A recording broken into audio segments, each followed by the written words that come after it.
Okay, so yesterday I uploaded this video as a step-by-step.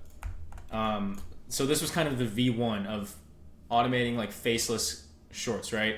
And so just for some context, let me open up like a quick example of one of the ones we did yesterday, which, I mean, they were kind of funny, right? Like basically we were getting these...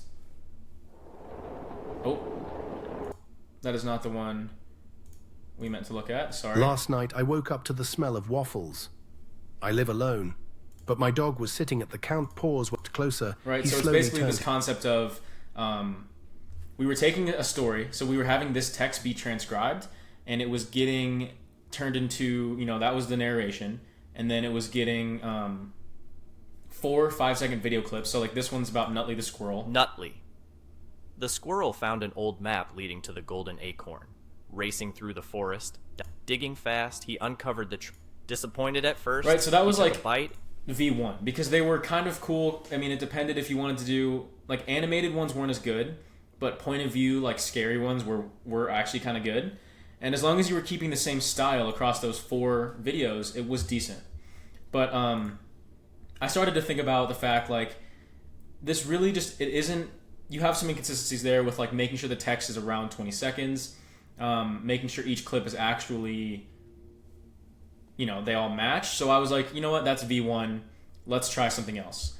So now here's V2, and I think I'm a lot happier with this one, where we have basically like our story is not really a story. It's like haunted ghost animal hunters or ancient Egyptian warrior animals, cowboy animals, and then we have 4 animals, and then we have the style.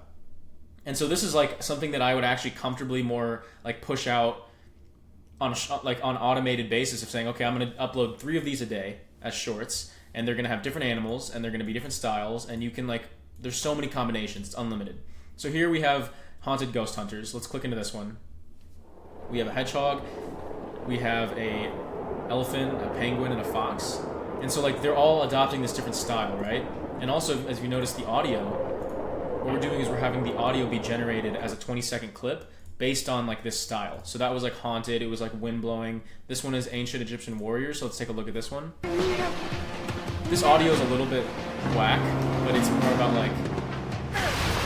I guess it sounds like there's gladiators fighting, right? But anyways, panda, rabbit, owl. So I think the images look pretty good, it's pretty cool, and this is kind of stuff that when I see it on TikTok or whatever, I will stop scrolling and watch it, because I've seen here are 5 different countries as bears, or here are, a penguin mixed with a crocodile. This is what it would look like if they had a baby, that sort of thing. So, I don't know, just AI being able to generate stuff like this, and then we have the actual text up there of what animal it is. I just think it's going to be a lot more consistent and higher quality to actually upload onto YouTube Shorts or whatever it is, Instagram Reels. So that's what we're looking at today. And the great news about it is we don't change much at all. If anything, I think it's easier, because we're not splitting up into parts and having those video prompts. We are generating images first. So this is what it's going to look like, where we're generating images, generating videos, generating audio. Everything's pretty much the exact same here. We're rendering and uploading, and all of this is basically the same. Obviously, we switch up the schema a little bit of our idea generation sheet. So let us just get into this actual build. So I'm going to open up a new workflow. We're going to call this one Faceless Shorts Step by Step, and we're gonna get started here. So we're gonna start with a manual trigger. We're basically just going to be connecting to this Google Sheet to actually pull in these rows, right? So we're gonna be getting rows in Sheet, and now you have to create your credential, right? So as we know, you just sign in with Google if you already have your client ID and secret configured. And what that looks like is in Google Drive. In Google Drive, when you see if we wanted to download this, which we'll later have to use a Google Drive node, so if you don't have this set up, you should do that right now. We need a client ID and a secret. And so in order to get this stuff, we click on Open Docs. You will see that we have to create a Google Cloud account. So we'll go into Google Cloud. You'll go to your console. You will basically create a project. So I'm still using my first project that I made. And then all you have to do is in here you have enabled APIs and services. So this is where you'll type in Google Sheets, enable it, Google Docs, enable it, Google Drive, enable it. So as you can see, I've enabled all this stuff. Gmail, I've enabled all of these APIs, and you do that by just searching in here like Sheets. And then right here we'll see Google Sheets API, and it's literally just as simple as clicking enable. So you can see mine's already enabled. Once you have that, you have to set up your auth consent screen and get your credentials. And the auth consent screen is just basically like when you sign in, it's going to say, like, does this account have access, end-to-end have access to your account in Google. So you set this up, and you'll click on branding, I believe. You'll set this up as a web application. You'll put in your email as, like a developer email. From there, you'll save that, and then so when you're in your client section, you'll click on create client. It'll be a web app, and then you'll basically just set this up. And what's important is right here you have to set up your redirect URI. So this is going to be coming from end-to-end right here. You'll copy this, you will paste that right into here as a redirect URI, and then just set yourself up as a test user again. And then you'll have this web client. As you can see, I have 3 of them, but I'm not going to click into it because it would expose my client ID and my client secret, but that's where you get the information, and then you just paste it back in here and sign it with Google. So not too bad. If that didn't make sense, I have a video on my YouTube channel where I show exactly how that works. But then from there, you're able to have all your credentials saved and you can just sign in. So now this has access to my email account or my Gmail, so I can pull in my sheets. So this is the one we're looking at. We would go to sheet 1, and then what we want to do is filter. So in here we have these 2 columns, right? So we have video status and publish status. And also I'll drop a copy of this in the what's it called? In the classroom section, so you can just make a copy of it and then have this in here, which will make it a lot easier because then you can reference all the same fields. But we have to do or created, right? And so also over here we have processed or not processed. And so what we want to do is we want to grab only rows where the video status is to do, because if it's already created, we don't want to create one again. And then for options, we only want to return 1 row. So I'll hit test step. You can see we have 3 total rows that are to do, but it's only going to pull back 1 of them, which is exactly what we want. So I'm just going to call this grab idea, and this is grabbing basically our story with our different animals and the style and all that kind of stuff. So from there, all I did was I wanted to set animals, and we're setting this as a list so we can feed in, basically, we want to feed in each animal to the agent individually that's going to create that image prompt. And so if it doesn't make sense yet, it will. But let me just show you. So set animals, I'm just going to call it set animals. We're going to call this list animals. And then instead of doing a string, we want to fill this in as an array. And so all we're going to do here is, let me make this an expression real quick. So we're going to do 2 square brackets, and then we're going to say, okay, within this quote, let's drag in the first animal. And then we're going to do a comma, 2 more quotes, and we're going to drag in the second animal. And this is basically just creating our list of animals so that we can split it out and feed them into the agent one by one kind of thing. So we have koala, llama, dog, cat, and those are all in a list. As you can see now, it's going to come over like this, which is exactly what we wanted. And also one more thing I'm going to do is, just in order to reference it later easier, I'm just going to set the style as well, which is right here. So the style for this video is going to be Cowboy Wild West Showdown. So we'll hit test step again, pull that over. So we have a list coming through, and we have the style. And so what's next is that we want to split out this list right here. So all I have to do is drag in animals. This is the field that it's going to split out. Notice this does not have to be an expression because we're not referencing a dynamic variable. We're referencing an actual field, and we're always setting this field as animals. So we can keep this static, and now you can see we have our 4 animals as 4 items. Rather than having 1 item with 4 animals in it, we have 4 separate items, which is what we wanted. And now we can actually feed that in to our AI agent. And the reason I'm using an agent here is not because we have dynamic tool calling. This could easily just be, all we're doing here is hitting an LLM. The reason I want an agent here is because I want to play around with different models to see which model creates the best image prompts. So for now, I'm just going to be doing 4.0. But the idea here is that you could switch easily to Anthropic or use OpenRouter and just switch the models you're using if you want higher quality prompts or whatever it is. Why can't I find 4.0 here? Oh, that's weird. Anyways, so we got our 4.0. That's why I'm using an agent. We don't have any tool call going on, right? But what we want to do is, first of all, we notice that it's looking for the connected chat trigger node for the actual prompt, which is not good. So we want to change this to define below. We're going to change this to an expression. And basically what we're going to do here is I'm going to switch back to schema. And as you can see, there's 4 items. So the first one's koala. The second one was llama, then dog, then what was it, cat? Oh yeah, cat. So what we want to do is give it the animal dynamically. So we'll just give it this, meaning this is the first run. On the second run, it'll be a different one. And then we're going to give it the style, which is going to be the same for all 4 animals. So we're going to drag in the style as well. So we have koala, cowboy, wild west showdown. Run 2, it'll say llama, wild cowboy showdown. So those are the animals it's getting. This is the dynamic information. And then the system message we're going to give it, I'm just going to save us all some time here and paste this in here. Oops. Okay, so what we're saying here is that you're a master image prompt generator specialized in crafting detailed, high-quality prompts for advanced models like Flux, which is the image model that we're using, text-to-image model that we're using. Your task is to generate vivid, well-structured prompts that accurately depict an animal dressed in a specific style with a matching background that complements the theme. Clearly describe the animal's appearance, including fur, feathers, or scales.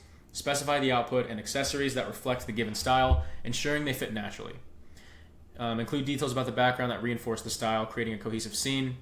So anyways, that's just like prompting it how to actually do the stuff, right?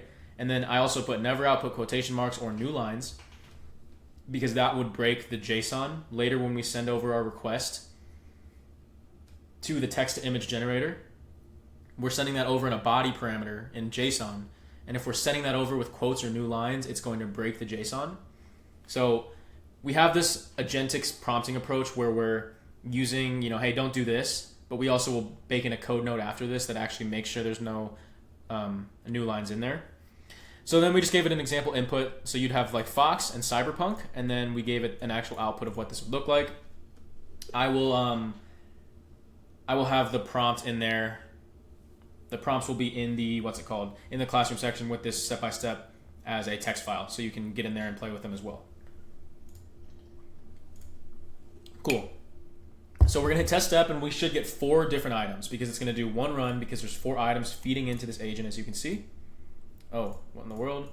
Let's call this an image agent. Or no, image prompt agent. And, yeah, so right now it's on run 4. Okay, I don't know what happened there. We're just going to rerun it. And make sure you're periodically saving after each node, probably, because in the step-by-step of the V1 video, I lost everything. Well, not everything. I lost like the back half, and I just had to redo it, which was annoying. So make sure you're periodically saving. Cool. So we should have 4 different items here, as you can see. A stoic koala, soft grizzled gray fur, a robust llama, a rugged cattle dog, and all this kind of stuff. Luckily, we have no quotes or new lines right now.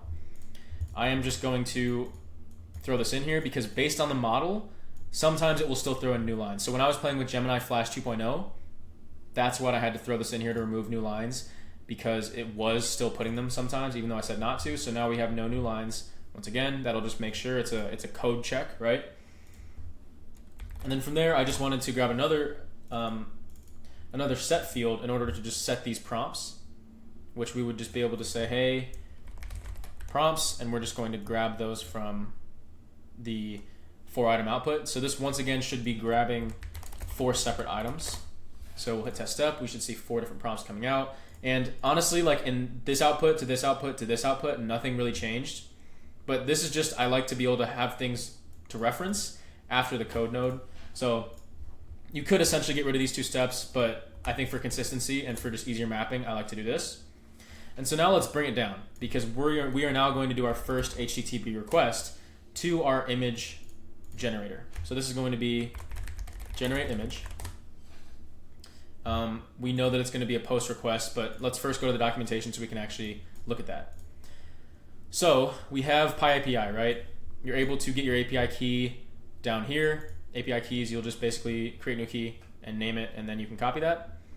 And then we have on the left, you can see we have video models, and let me just move this. I don't know if you guys actually see this little thing in the recording, but let me move it. Cool. So we have our video models, we have our image models, which we're using Flux. You could also use Midjourney if you want, but we're using Flux. and then I'm going to click on Run API. We will see here that we have our endpoint. So I'm going to copy this endpoint, and we see that it's a post because we're creating a task. So back in here, I'm going to change it to post.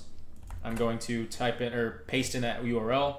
And as in most of my tutorials, when we do setting up HTTP requests like this, we're able to just hit a curl. We're able to copy a curl command and paste it in there, which we'll be able to do later with 11 Labs and with our Creatomate template. But this one doesn't have curls set up, so it's a little bit more tedious. Anyways, it's not too bad though, because all we have to do is copy this in, right? So I'm going to click copy. As far as our actual body request, we need to set up our header parameters as well. First of all, let's just send over the body. So I'm going to change this to using JSON because we have the JSON right here. So I'm going to paste this in there, and we'll configure this in a sec. But now let's real quick do our headers. So what we see here is that we need to configure our header parameter as x-api-key. So I could copy this, and we need to send that over as a string with our API key. So first of all, you're going to go to PyAPI and grab your API key, and then you're going to grab this header. And you could either send headers and put like, here's API key and then here's my API key. So you can do that, but what I always like to recommend is that you save your credentials. So you'll go to authentication, you'll go to generic, you'll say, hey, this is going to be a header authentication.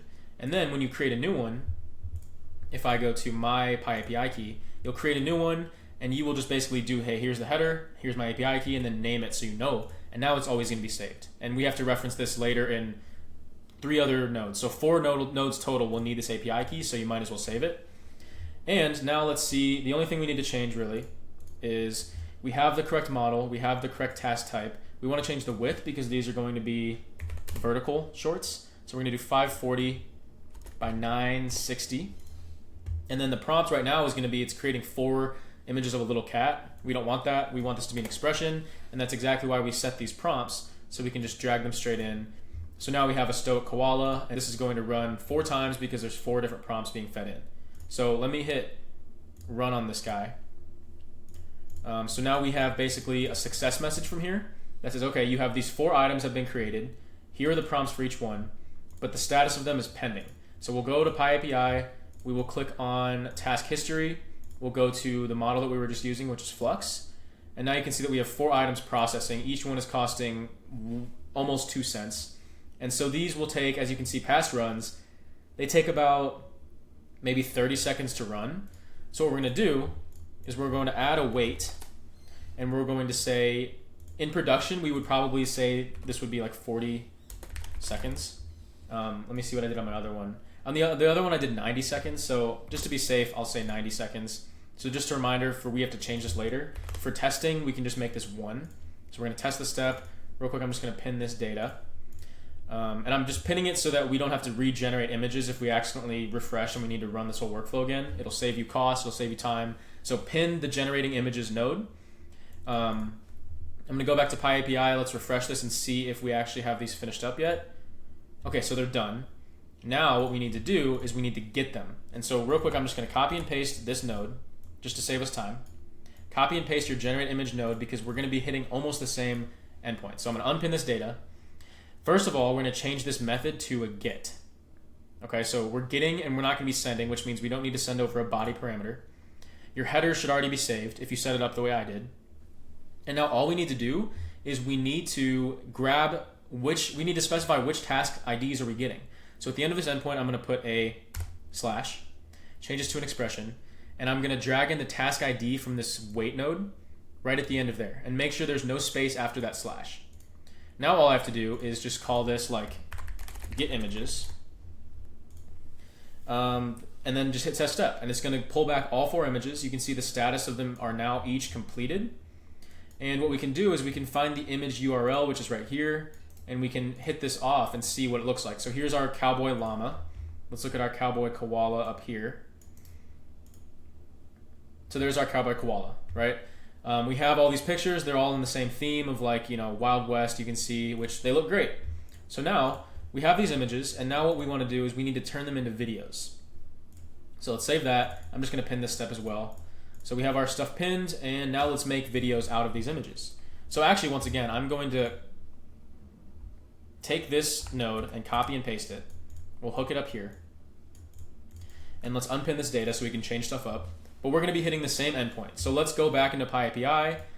We are going to close out of here. We're going to go into a video model this time. So we're going to be using Cling. And we're going to once again go to the run API. So we have the same endpoint, post, and we have this endpoint. So we already have that configured. Now what we need to do is we see down here we have the JSON body that we're going to be sending over. Obviously we have the same header API key, but we have to send over this JSON body. So I've already customized this a little bit. I'm going to drag this in over here. And this is what we see. So obviously this will also be in the template that you can download. But we have the model, which is Cling. We have our video mode, which is standard. You could also go pro, and it would cost more, but it would be higher quality. We have the actual prompt that's being fed in for the video. So we're feeding back in that same prompt that we used to make the koala picture. And we're just getting this from that previous node because in the previous node it has the prompt that was used for the picture. So we're just dragging the prompt back in. Negative prompt just means like things we don't want to see, so I'm just saying bad quality. I'm not going to touch that. We have a configuration scale. We have a duration, so we want these videos to be 5 seconds. With Cling, you can only do 5 or 10, so we're doing 4 5-second long videos. And then we have the actual image URL to use for the video. So we're dragging that in once again from the previous node using the image URL right here. We changed the aspect ratio to 9:16, so it would be a vertical short. And then we just basically configured a few things like the pan, the tilt, all this kind of stuff. So that's what's going on here, right? Just close a little bit, getting a lot of sun in my face. Cool. So this is where I said like both here and previously, and also let me just run this so we can start the process of generating these images because these take more like 6 to 8 minutes. So we'll pin this real quick. We will go into here and we will look at our task history. We'll go to the model that we're looking at, which is Cling, and we can see, oh, we had one fail. So let's quickly go take a look at this one and see why it failed. It was run number, let's see, it was task ID 34D. It was the cattle dog. So let's see what happened with the cattle dog. That would be a rugged cattle dog pending.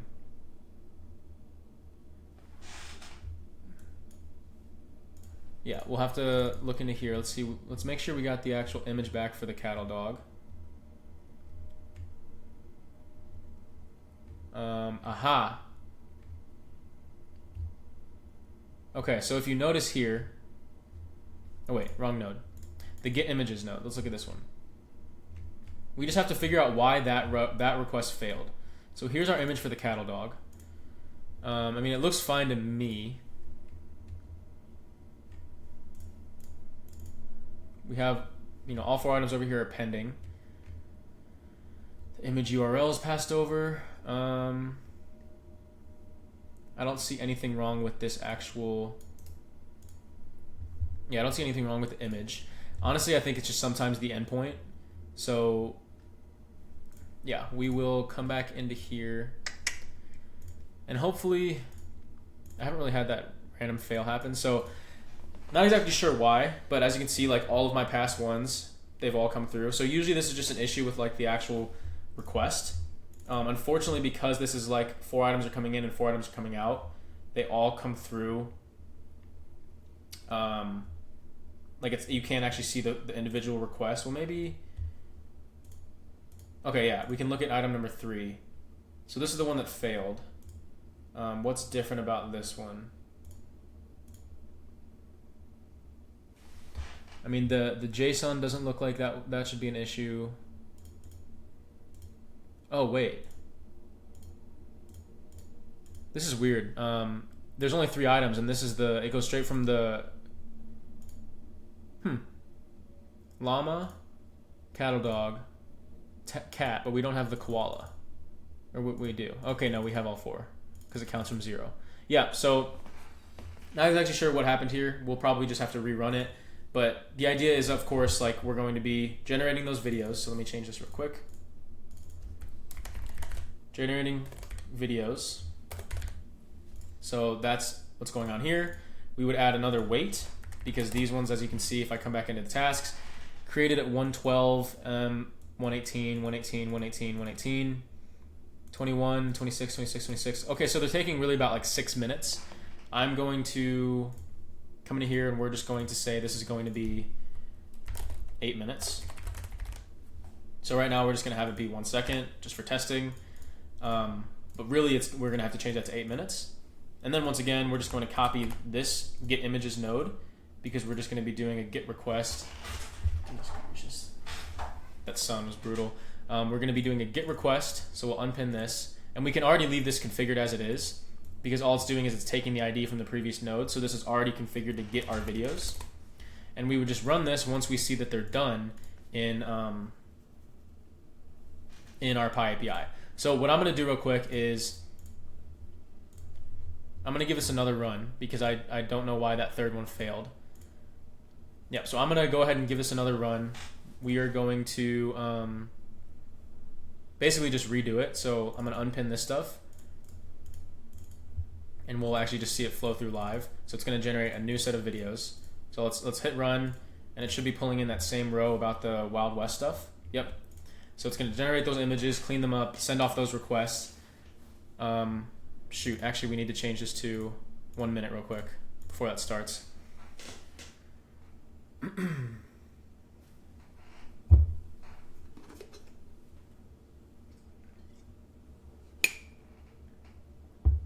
So let this run through. Okay. Well, shoot. It didn't do it because I didn't change that quick enough because the run already started.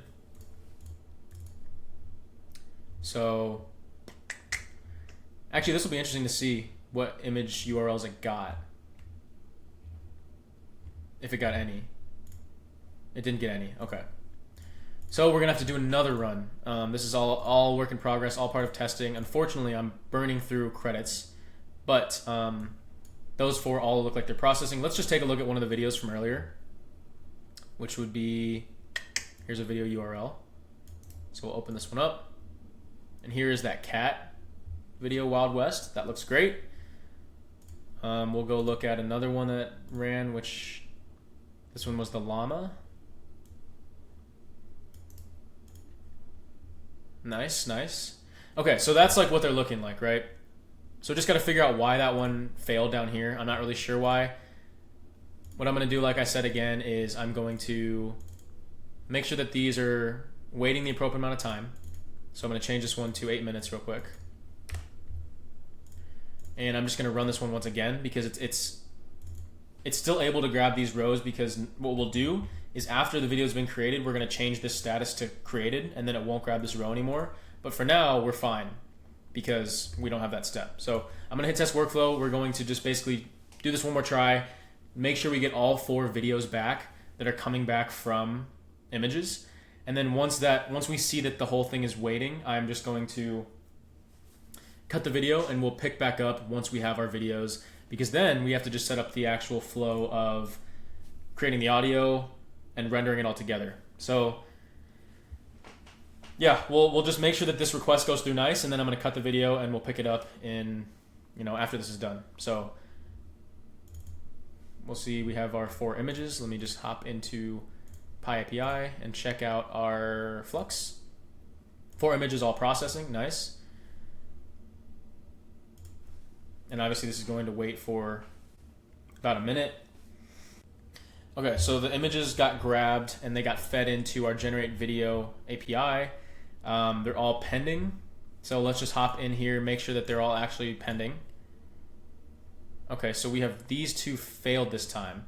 So I'm not sure what's going on with this API right now because I have really not had this issue in the past. As you can see, they've always been successful.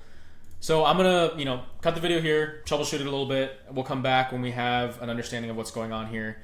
But this is step 1. So if you're this far, this stuff should be working for the most part. But let me see if I can figure out what's going on here. But I'll be back.